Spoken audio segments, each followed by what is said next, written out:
જય શ્રી કૃષ્ણ મિત્રો। તો પુરુષોત્તમ માસની 27મા દિવસની વાર્તા છે। લેખ ઉપર મેઘ। સોમદેવ નામે એક બ્રાહ્મણ હતો। એક દિવસ એક અજાણ્યું બ્રાહ્મણ બાળક તેને ત્યાં આવી ચડ્યો। સોમદેવે તેની આગતા સ્વાગતા કરી જમાડ્યો। બ્રાહ્મણ બાળકનું નામ વાસુદેવ હતું। વાસુદેવનો સ્વભાવ સોમદેવને ગમી ગયો। એને પોતાને બાળક ન હતું એટલે તેને પોતાના પુત્ર સમજીને રાખ્યો। સોમદેવનું ભાગ્ય ફર્યું અને મોટી ઉંમરે તેની પત્ની બે જેવી થઈ। થોડા દિવસે તેને એક પુત્રને જન્મ આપ્યો। આજે છઠ્ઠો દિવસ હતો એટલે રાત્રે વિધાત્રી લેખ લખવા આવ્યા અને લેખ લખીને પાછા ફર્યા। વાસુદેવ બારણામાં બેઠો હતો। તેણે વિધાત્રીને અટકાવીને કહ્યું, દેવી, બાળકના શા લેખ લખ્યા? વિધાત્રીએ કહ્યું, ભાઈ, તારે શું કામ છે? વાસુદેવ કહ્યું, મારે કામ છે। તમે અહીં કહો તો હું પ્રાણ ત્યાગી દઈશ અને તમને પાપ લાગશે। વિધાત્રી પરિસ્થિતિ સમજી ગયા। તેમણે કહ્યું, આ પુત્ર 100 વર્ષનું આયુષ્ય ભોગવશે। સ્ત્રી પુત્રનું સુખ નહીં પામે અને દૂધ છાશ વેચીને પેટ ભરશે। આમ કહી દેવી વિધાત્રી અંતર્ધ્યાન થઈ ગયા।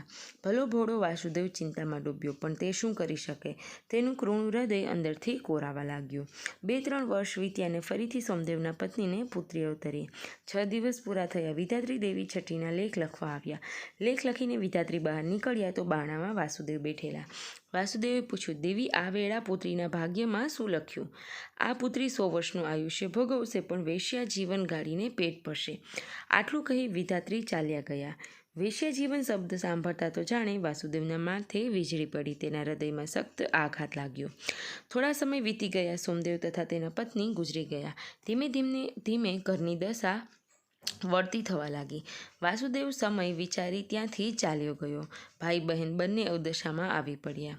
ભાઈ ગાયો ચારી બહેનને છાશ કરી દે અને દૂધ વેચીને રાત્રે ભાઈ બહેન એકટાણું કરી રાંધે ખાય। એક દિવસ બહેન ફાટેલે લુગડે પાણી ભરવા ગઈ। એવામાં શહેરની વેશ્યા રથમાં બેસીને ત્યાં આવી ચડી। તેની દૃષ્ટિ આ છોકરી પર પડી। ફાટેલા લુગડામાં રૂપના અંબાર જેવી છોકરી જોઈને તેનું મન લલચાણું।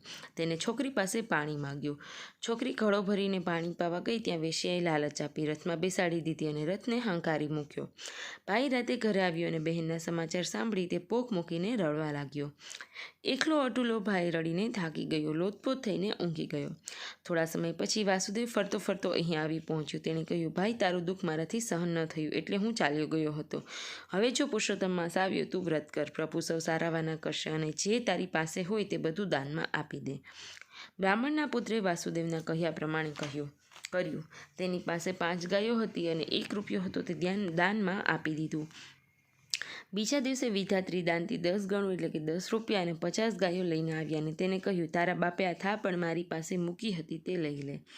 બ્રાહ્મણના પુત્રે તે બધું લઈને તરત જ બીજા દિવસે દાનમાં આપી દીધું। વિધાત્રી બ્રાહ્મણ પુત્રનો વિચાર સમજી ગયા। તેમને થયું, આ બ્રાહ્મણ પુત્ર એક દિવસે બધું જ દાનમાં આપશે તો હું સાટું વાળતા થાકી જઈશ, તે વૈકુંઠ લઈ જવો સારો। આમ વિચારી વિધાત્રી દેવી બ્રાહ્મણ બાળકને વિમાનમાં બેસાડીને વૈકુંઠમાં લઈ ગયા। હવે વાસુદેવ ફરતો ફરતો શહેરમાં ગયો અને પેલી વેશ્યાનું ઘર ખોલી કાઢ્યું। લાગ જોઈને પેલી બ્રાહ્મણ બાળાને મળ્યો અને આ પાપનો ધંધો છોડી દેવા સમજાવી। તેને પુરુષોત્તમ માસનું મહાત્મ્ય કહ્યું। જેમ તારા ભાઈની મુક્તિ થઈ છે તેમ તારી પાસે જે કંઈ હોય તે તું પણ દાનમાં આપી દે।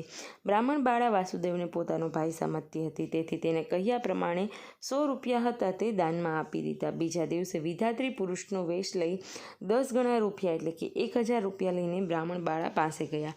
બ્રાહ્મણ બાળાએ રૂપિયા લઈને ફરી પાછા દાનમાં આપી દીધા। વિધાત્રી ગભરાણા, જો આ પાવન પુરુષોત્તમ માસમાં હું 10 ગણું આપતી જઈશ ને આ બાળા દાન કરતી જશે તો છેવટે કુબેરનો ભંડાર ઠાલવી આપીશ તો પણ ઓછો પડશે। આ સમજી વિધાત્રી તેને પણ વૈકુંઠ લઈ ગયા। પોતાના બહેનને પણ મુક્તિ મળી એટલે વાસુદેવને સંતોષ થયો। પોતે પણ પુરુષોત્તમ માસનું વ્રત કરી અંતે મોક્ષ પામ્યા। જય પુરુષોત્તમ રાય જેવા ભાઈ અને બહેન ફળ્યા તેવા સૌને ફળજો। જય શ્રી કૃષ્ણ।